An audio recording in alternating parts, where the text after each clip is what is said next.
No, this video is not a joke, but the title of it sure is. I don't believe in stating subjective opinions as objective facts unless it's for clickbait views. This channel is typically used for me to talk about things I like. I wouldn't have made a 20-minute video talking about an anime OVA from a relatively obscure series if that wasn't the case. To all those who may have seen the title and instantly started commenting, hold your horses, I have some points to make. I'm not here to say your favorite genre or one of your favorite genre sucks, though I am, but rather I'm here to talk about a genre I don't like as a subversion of my channel premise for April Fools, and the beautiful exception that we will get into later. Got it? Let's begin. I genuinely do not believe that musicals can tell competent stories on their own. I say this because I'd be willing to bet most of the enjoyment of the musical comes from the music. However, I'm here to watch a masterclass of cinema, rather than Lin-Manuel Miranda making teenage girls on the internet swoon over old dead people. Let's take West Side Story for a moment, and more specifically, the Steven Spielberg adaptation. Some of you may know that Spielberg is my favorite director, but I'd be lying if I said for the longest time nothing he made really had a long-lasting impact on me. The Fabelmans is why I said for the longest time, if you're wondering. The I Feel Pretty song is a perfect example of the type of storytelling I really do not care for. That song has no meaning to me outside of the girls feeling pretty. In fact, it comes after a scene where a character gets killed. Excuse me? Why is the tonal dissonance something people don't bring up? Is this type of thing just accepted? How am I supposed to feel any sort of seriousness with the plot when you are doing elaborate dances and singing? I watched Grease for the first time the other day, and there's a song about a side character flunking out of beauty school. What? You're telling me that 1. People like this song, 2. That this was an important bit of screen time spent, and 3. That I'm expected to just watch the plot stop for this song? I actually really like the plot of Grease too. The beginning establishing the wholesome relationship with two characters talking about how much they want to be with each other. Then the girl moves to the guy's school and finds out he is a dirtbag greaser. So the entire film is about them trying to work out their relationship along with how they hang out with other people. The dynamic between the two leads is really strong, so why does the side character get a song? I will say that the first song in the movie is really good and does something that the other 90% of songs in this movie don't do, and that is present a narrative, but I'm not going to talk about it because this is a negatively charged video, so screw you. One thing you would expect a musical should do is have the music emphasize a plot point to a high extreme, which of course these songs do. However, I just think that isn't a effective pacing tactic. This slows down the plot massively. These songs emphasize plot points, not the plot. Under the Sea? Yeah, I know. So can we please move on? I Feel Pretty? You most definitely do. You want to know why? Because my monkey brain has been told so many times by you that that is the case. I get it. Songs often go for far too long and often ruin the pacing. What would or could be a few lines of dialogue is now turned into this huge, extravagant display that lacks all subtlety. Maybe it's just me, but I also don't really care for most songs in musicals. Of course, there are exceptions. I'm only human. Friend Like Me and Be Prepared are genuinely fantastic pieces that I don't mind listening to on their own.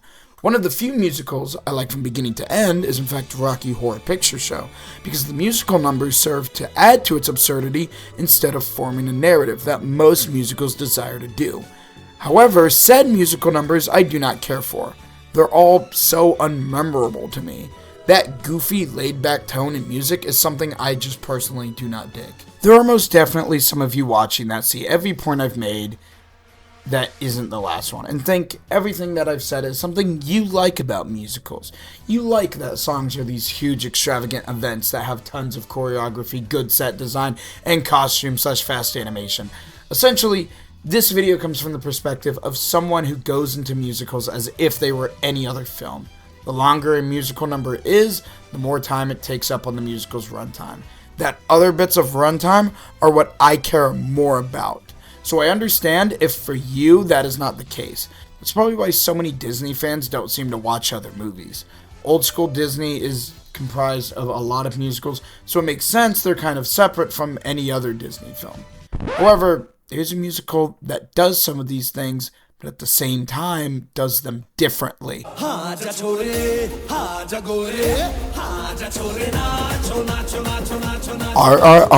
is the greatest film ever made. I can recall 2 points in my life. Life before RRR and life after RRR. The thing is, though, I can't even tell you if I'm joking. I genuinely love this film, and have had thoughts on the Lovecraftian eldritch beings who don't have this film as a 10 out of 10 on Letterboxd might look like. If you don't like RRR, I will eradicate you and create a world of RRR lovers. With this world, we will grow stronger. We will create a society that is pure. No more hatred will be spread with the power of RRR. Except for the British. One of the most important aspects of RRR that makes it so great is the story. The story takes centerfold to the point where the opening scene is genuinely so jarring to any sort of singing. However, singing doesn't precede it. This first 20 or so minutes is all about showing the plot. Even then, the plot of this film isn't that complicated. To me, a lot of musicals try to be a lot more plot involved when they should, while RRR's plot is simple. It's a story about a girl getting kidnapped by the British and a guy, Ram, seeking to lead a rebellion to save her. Then there's this other guy, Raju, who is this super elite soldier working for the British. The uprising of the rebellion is overheard, so the super elite soldier man is sent to kill the man in charge of the rebellion. The twist, however, is that these two characters become friends after bonding over saving a child, who is surrounded by a lake of fire caused by a gas leakage that itself was caused by a train to catch fire. These characters are so far away, and they both non-verbally tell each other the plan to save the child. It's not even like that plan is super simple. It involves both of them jumping off opposite ends of a bridge with a rope. One of the guys wields a flag for no other reason but to cover the other guy from fire. Then the actual musical number comes in after the scene. What's great about the song placement here is that it matches the scene before and also serves as a bit of brevity in the film. It comes after 30 minutes of pure character introductions, so it makes sense to structurally place it here. During this musical number, we actually see our two characters bond in a montage. The visuals of it are also downright insane. It's absurd, but also matches the themes of friendship. This scene is stupid, but it has a point and actively moves the plot. The next musical scene I want to talk about is arguably the most memorable, as it actually won an Oscar. Now, you may think, how am I going to work my way out of explaining why this song doesn't ruin the movie's pacing? But the thing is, I've already planted my failsafe. The longer a musical number is, the more time it takes up on the musical's runtime.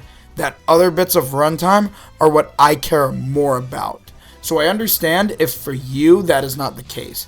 This song is only 3 minutes long. This film is 3 hours. This song only takes up 1% of this beautiful movie. Also, the song slaps.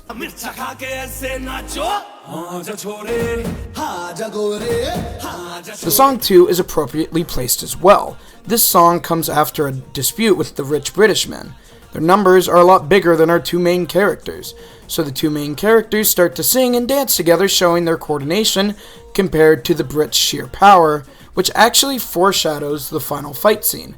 The visuals of the scene highlight the aforementioned struggle, how they slowly win over the entire British party, or more specifically the ladies, and by the end, their friendship, showing how Raju purposely loses the dance till you're dead portion of the number that is also in Midsummer with highly different context, so Ram can win and impress his love interest, who, may I remind you, doesn't speak a single word of the language Ram speaks. I'm sorry, I can't understand what you're saying. The power of dance is something that language barriers cross, and I really like that message. This song is just a load of fun and shows multiple themes at once, instead of just singing about one. Also, the choreography goes fucking hard. Seriously, I didn't know dancing with suspenders would be the most badass thing put to film. The last two songs provided me with something musicals usually don't. Songs that move along the plot and a song that shows multiple themes. Both songs happen to feature no tonal whiplash as well. However, RRR has balls. Most films wouldn't dare to put a song over, let's say, a torture scene. Hell, I wouldn't even be brave enough to do this, but RRR did. You may be thinking, wow, this guy's such a hypocrite. Just admit you're nitpicking and biased. This song shouldn't make sense. It's so anti what film professors would tell you, and yet it works.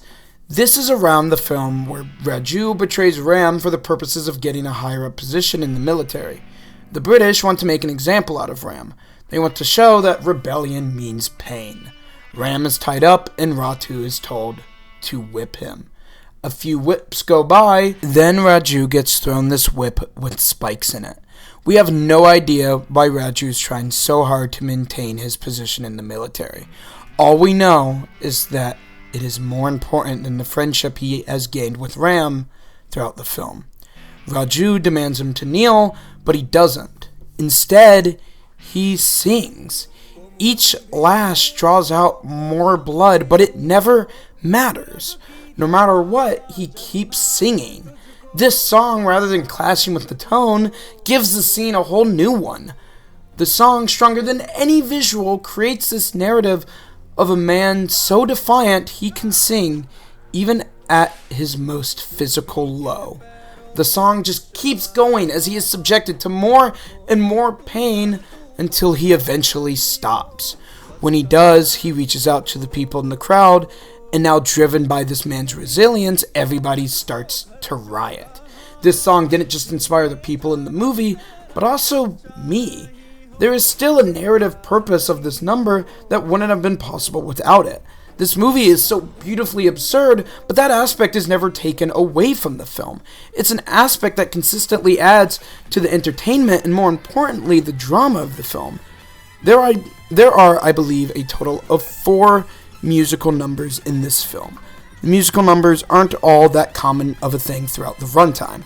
They are used sparingly and expertly, all for different reasons. Instead of dreading the musical numbers of other films, I look forward to them here. RRR is a film I fell in love with first watch.